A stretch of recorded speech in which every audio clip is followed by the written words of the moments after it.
Welcome. My name is Gena Timberman, and you are listening to Timber People, a podcast about people who, like timber, are strong, build and create, who gather us together like fuel that feeds fire. People who support structures of our community that uplift and protect. Welcome to the show. I'm so happy to welcome my friend, Dr. Emily Masters. Welcome. Thank you. I've been so excited to talk about the work that you do, and we've known each other socially, and I've been really grateful to be a part of a group with you of really wonderful professional women's group, and I just really enjoy the time we all have together, and I know we've been trying to connect, and I'm really excited to learn about the work you do. And I was looking at your website. I really, during the show, want people to know your website and to be drawn to it. It's Masters of the Day. I really love that title that you have. And you are a personal professor in the School of Life. Yes.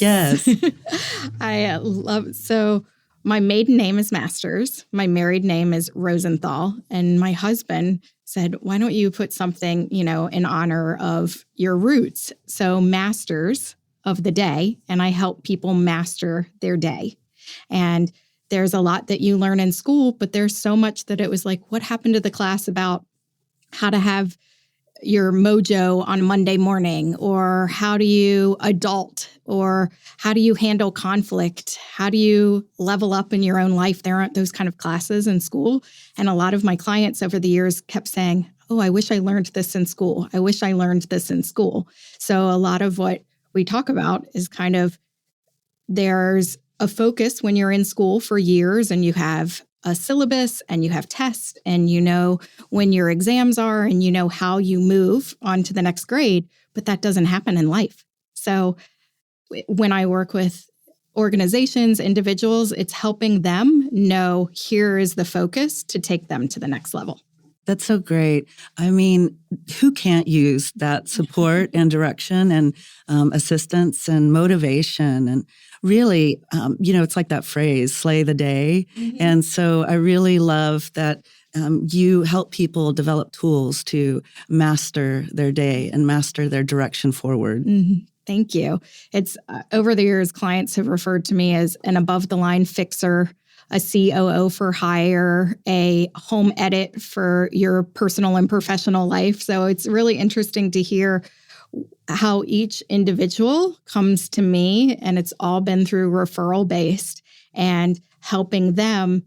And sometimes my ultimate goal is to work myself out of a job. Mm-hmm. I want them to move on, that they don't need me. Though there are clients that I've worked with for over a decade, mm-hmm. and our focus changes. So they come in with one thing and they might take a few months off and then they come back, or I have someone that works with me quarterly. So it's more of that intention that people give themselves. Mm-hmm. Just like in sports, you have coaches. And so Tiger Woods had a strength and conditioning coach, a swing coach. So there's Hank Haney. There's so many different coaches that we can't do it on our own. Right. And so when you have such passion and excitement, or if you've lost that passion and excitement, how do you harness that to move in a really mindful direction? Because it's easy to be overwhelmed, and it's easy to kind of, there's negative space around. So to keep in the positive direction is really what I love. I think I walk away from every session with clients more energized and inspired maybe than they might be. So selfishly, it feels good to do the work that I do. And in turn, when people leave, they walk away with a sense of direction and excitement that then helps them move forward in whatever direction they want. Success can be a shared energy, and it sounds like that is what you're creating, is that shared energy. Yes. And they say that there are two things that are certain in life, taxes and death. Well, change is another one. And I know that you help people navigate through change, mm-hmm. through transition and transformation. Yes. I was fortunate early in my career. Ken Blanchard, who wrote a book, The 1 Minute Manager, he personally helped me write my personal mission statement. And my personal mission statement is to use my enthusiasm and resources to help others put their healthy intentions into action. And that has been a path that has guided me in every sense of my career path. Mm-hmm. And I've transitioned and changed from advertising to health and wellness. I think I've probably been in every industry. And with that, it's the path of change and helping. That's helped me know what direction to go in. And I thought, oh, this is something that I can offer to help other people. Right. And I think of that word like pivoting through and navigating. And, we think about the future as this direct line, but sometimes it's, stepping from pebble to pebble through murky waters and beautiful waters. And sometimes we're sailing along, and other times we're, riding in a really rocky boat in the sea. And so it helps to have others with us in that journey. And it's been really cool reading about your journey and visiting with you when I have. And there's so much I'd like the listeners to know about how you came to this point in the work that you do. And I think we're all searching for something that really promotes the mission we have for our work and our ways. And it's really cool to know that you found that. That, I think, is one of the most exciting things about what I do, is how exciting it is that the change in the process. There's so many emotions that happen with it. People get scared, people get excited, they get overwhelmed, everything in between, but that's what makes them feel alive. To have someone by their side saying, I'm there with you and I'm neutral. Obviously, I have the best interest in hand, but I don't have emotion behind what they're doing. So I am almost on a balcony looking down on the dance floor, and I can help them identify the steps and move obstacles out of the way. So my path, I did communication and anthropology in college at the University of Arizona. And I went to college knowing I wanted to do the Peace Corps. Yes. And I knew that since the 7th grade. I was fortunate enough to do that pretty much right out of school, and worked grassroots community level. And I thought, oh, I love this, but I love business and I love arts and I love sports and I love music. And what is something that can relate to people in all demographics of life? So if you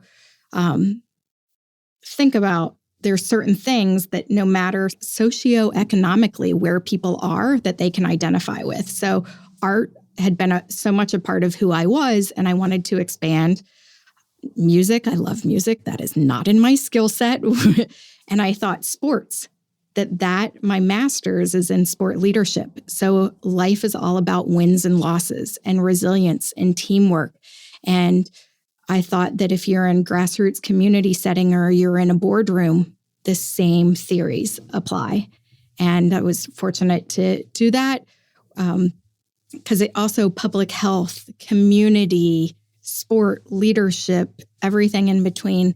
And then I worked in health and wellness for years. Okay, so before we go on to health and wellness, I do want to say something real quick. So I love how you write about your time in the Peace Corps as being a part of a kaleidoscope of culture, basically.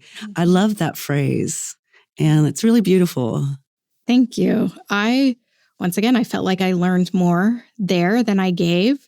2-year experience and a lifetime of learning. And from there, I went into the health and wellness, which I would say was a higher niche clientele. And people thought, how could you go from one industry to the other? And I said, they are the exact same. The same needs, the same desires, the same fears, the same concerns. It doesn't matter how much money you have. Everyone is in that search of what their purpose is in life, and are they going in the right direction, and what's their legacy going to be. So it was really fascinating that there's so much still to this day that those experiences, I went in and I learned that I knew I didn't know everything. But when you go into a totally new environment culturally, you don't go in and say, this is how it is. This is what you should be doing, because you don't know. Right. So you probably spend the first 60 to 90 days almost just observing. And I think that's something that others would benefit from in their own positions, in their professional world, if they went in, instead of saying, we're going to make this change, this is what you're going to do, you have to understand the lay of the land. You have to know the culture. You have to communicate with the people, and they are a part of the process. And if I learned to be flexible, adaptable, and sustainable are the three areas that when you really work with the culture, that then has a lasting impact. And it's not just something you go in and it's a small change that then doesn't have the sustainability to it. Right. And, no matter what culture, there are human values that transcend cultural differences. And, that respect and being culturally aware, I think is important. And what the approach that you've taken, I really appreciate the approach that you've taken with the holistic, addressing that the health and wellness and the professional and personal growth and path forward. And I also think about that reciprocity, like you said, that learning and listening and then sharing and giving. So that balance there is really important. Yes. I went to undergrad in Arizona, and after grad school, fortunate to work at Canyon Ranch, and they mix an Eastern and Western philosophy of health together. And while I was in college, I went to the Navajo reservation for spring break, and I can remember they built a facility there, and hearing about how they built the building based on where the sun patterns were, or that the nurses were instructed, if they weren't Native, don't wear jewelry on these fingers, or culturally how to make it comfortable for people to accept what they're giving and make it an environment. If you don't go to the people, then you're doing a disservice to yourself and to them, because no matter what kind of changes or what you're trying to communicate, it's not a solo journey. So if you don't go to where the people are and then help them move in that direction, then you can't expect people to come to where you are to make changes. Mm-hmm. It's really great. This is a field of career development that hasn't always been around. And I know that leadership is a major area of focus in the work that you do. I really love the approach that you have about bridging and engaging and thinking about the relationship between leadership and technology. Oh, thank you. I like to tell people that I work with the people behind the tech. Right. So even when AI is coming into play, there will always be people behind the technology. And I'm comfortable in the tech space, though I'm tech adjacent. I am not a tech person, though I'm comfortable being uncomfortable. And I can be the liaison, the ambassador in between to help bridge the gap with that. And I think that's really important, because there are changes coming in every corner of every industry. And it's, how do we prepare people for those changes? How do we set them up with the soft skills that in the past it would have been, if your hard skills, are you a doctor, a lawyer, an engineer, you study and you focus on those.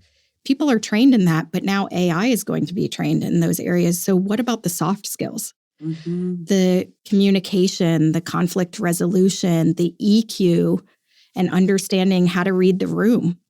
And so even if we have all of this technology that's coming in, it still goes back to the people. And I'm a firm believer that everyone is a leader. You don't have to be an extrovert. You don't have to be the person that's out in the front of the room. You don't have to be the one with the biggest ideas. Every person leads in some aspect of their life. And I think that every person is an expert at something in their life as well. So when the imposter syndrome came around, which is great. And I love that it brought light to so many things. And at the same time, I think, but you're starting from a negative space instead of a positive space, because it's what you don't have. But what if you think of, you are an expert. Nobody knows you more than you know yourself. So you're coming from a space that there is something that you have to offer, because at the least you have your perspective.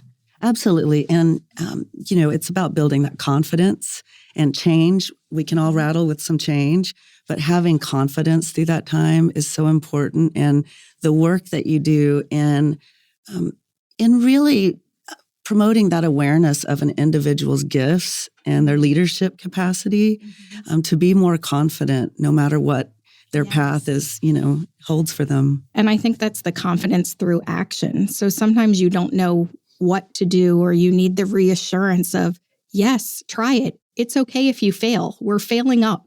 If you don't move at all, you're not going to make any direction forward. So knowing that there's someone beside them that can help kind of guide them. And I almost feel like I'm a cheerleader too, of like, you got this, but not obnoxiously. I give them the tools to help them. Right. And walking away that they have something tangible, that this is what I can do to transform in my life, because we all want to change, whether you're in a positive place or a negative place.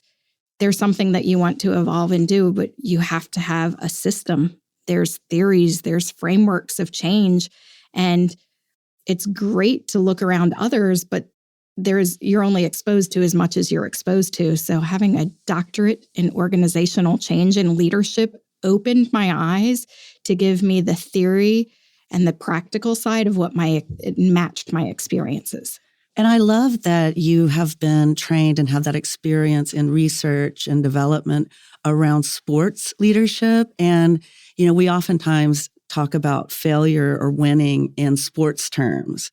Like how many times do they fail or miss this until, and then they have the home runs and, there's so many different analogies through sports, and sports is something that we all get. It's one of those middle ground conversations that, it's great equalizer of, we're all on that team, or we're of that spirit. And I love your approach in likening some of these actions that we have in our professional lives around sports leadership and experiences. Thank you. I moved to Oklahoma a couple of years ago and have this amazing 10-year-old in my life now. And I was talking to a parent at an event the other day about my work, and we were talking about the kids. And I said, the leadership lessons that I'm incorporating in the life of a 10-year-old are the exact same lessons that I work with my clients on. Mm-hmm. And so the foundation is there, and reinforcing it and being reminded. Or if you don't focus on the leadership or the growth aspect in your life, then you're not behind if you do it as an adult. It's just something that everyone learns at different phases. And sports does a wonderful job.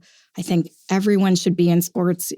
And I think there should be a focus on showing up, and that each individual is better each time they go, or that they're committed to it. I am not an athletic person. I have run a marathon, but I probably did it in over 6. Pretty athletic. I probably did it in over 6 hours. I played every sport growing up. I was not good at it. The ball would have come my way. I probably didn't catch it, but it gave me that sense of teamwork and working with others. And I got really good at not being good at stuff and being comfortable in a space of, okay, well, I'm probably not going to be the best, but I'm going to try it anyways. Right. And goal setting, reaching those goals, team building, and the relationships that you have. And so I love that your work can be really applied to the professional world, but also to your personal life. And we all need that. Yes.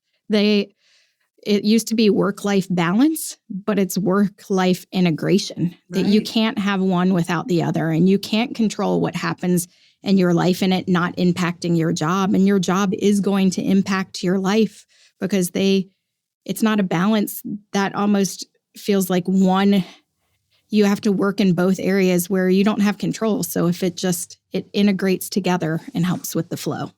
So your journey has taken you from anthropology, and I can also see the great level of research kind of mind that that would take, and you've applied that to studying how effective your work could be in different aspects of human behavior and social ways and professional ways. And so you have, through communication and sports leadership, and you're a USC alum. And I love that, that that you've taken that route and have applied. And I know that through the Peace Corps and your time at USC, what was that like? Oh, wow. I feel like most people go on a direct path in their career, and mine has been kind of all over the place. University of Arizona, Peace Corps, Center for Sport Leadership at Virginia Commonwealth University, worked in health and wellness, worked for the #1 advertising agency in the U.S. on Walmart, Geico, Nespresso, Oreo Global, and then moved and shifted my focus to individuals and organizations. I loved what I was doing in advertising. I loved the creativity. I loved the high pace. But at the same time, I thought, we're not saving lives. Right. And a friend who was a doctor said that they were saving people's lives and I was helping change their lives. And I thought, that's what I want to do. I want to be there to help others put their healthy intentions into action. And I think it was from my friends in my community that people told me what I was good at. And that's the direction that I moved in, because it's really easy to compare yourself and say, oh, I'm not the best at math, or science really isn't my thing, or I'm not as athletic as this person. But I knew where my strengths were, and it was in serving others.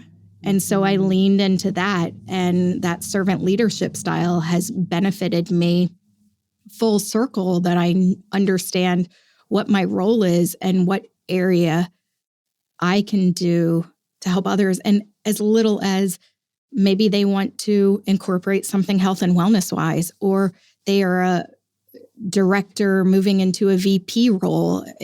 I love working with people in every point of their life, that it doesn't have to be the corporate on Wall Street that is burnout, that it could be a high school student that as a graduation gift, their parents give them sessions with me every quarter, then to check in with them, and I can help facilitate change and that confidence. So confidence and action and systems are really what helps change occur.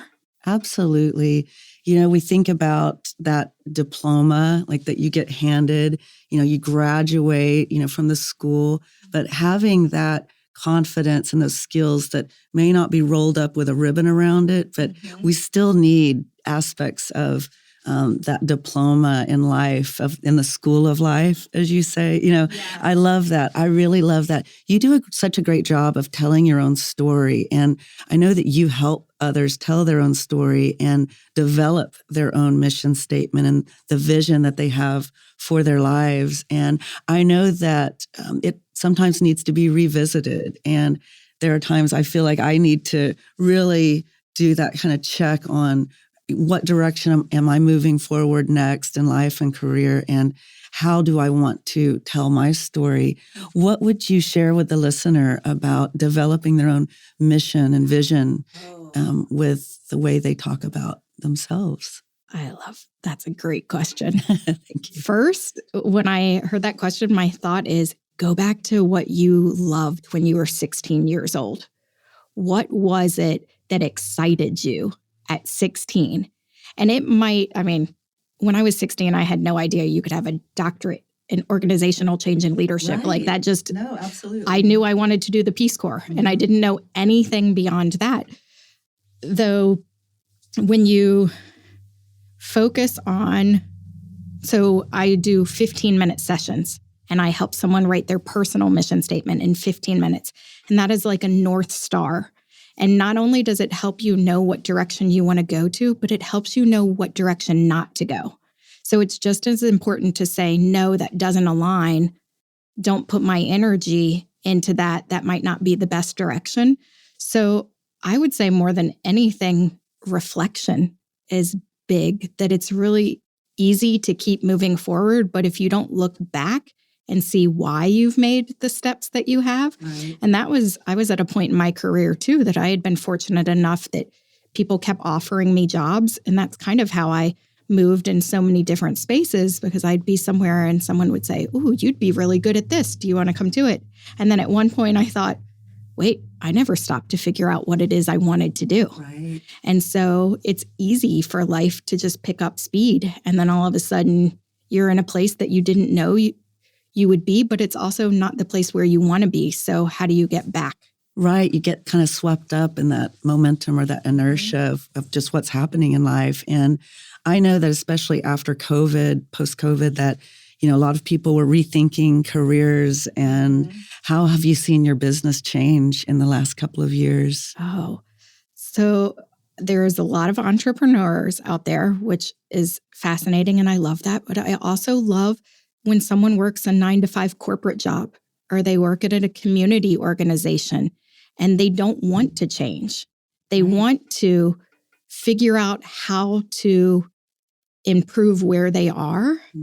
And that has been very rewarding to be a part of people's journeys. And when I work with them, they have very easy action items at the end of the sessions, or if we're doing a strategic plan for a nonprofit, or I'm going in and I'm doing communication training with an organization, that more than anything, it's great to come in and be inspired and motivated and excited when someone comes to work with you.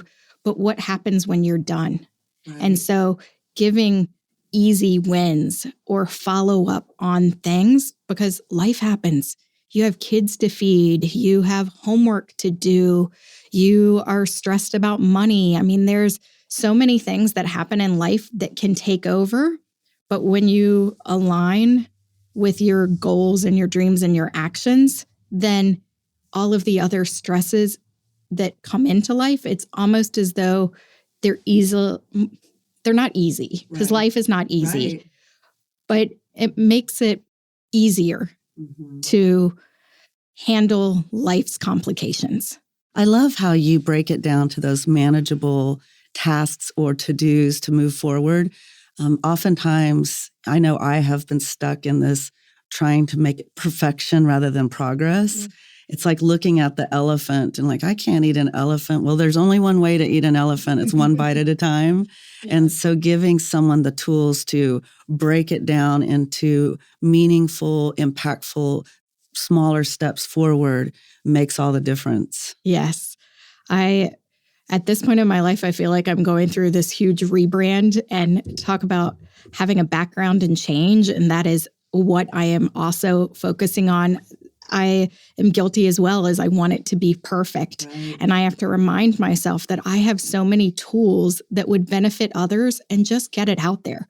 My worksheets don't have to be something that someone looks at it and they think, whoa, that graphic design is amazing. Sometimes it's just getting it out there, and then you receive the feedback from others. So it's much easier said than done, but I will say everything that I work with my clients, if it's an individual, an organization, nonprofit, corporate, that they are also things that I'm doing. So I'm speaking from theoretical academic knowledge, but also personal experience, and it's relatable. And so because I can feel what my clients are going through, I put my heart and soul into everything that I do. Absolutely. I love that. I also want to touch on, I love the fact that you talk about the North Star, and in that path. And that in my mind, I thought of your work like a constellation of these different areas of well-being, health, wellness, the way we're thinking about change and moving forward and leadership. And so I like the North Star analogy, but also that constellation of the work that you do. Oh, thank you. I was speaking with someone recently, and it's like connecting the dots. Yeah, no, exactly. Yeah. And if you can see the big picture, you can see the stars, you might not know the path as you're following the North Star. You might not know what path to go on. But if you're moving in that direction, or as the sky changes, and I'm a big nature person, even after 10 years in New York City. Yeah, I wanted to ask you about that too. I am a nature person through and through. So I think when you can focus on how life is bigger than what your everyday is, but then you also have to consciously focus on that and be a part of that if you want to change. And that's not a hard thing, but it's also not easy.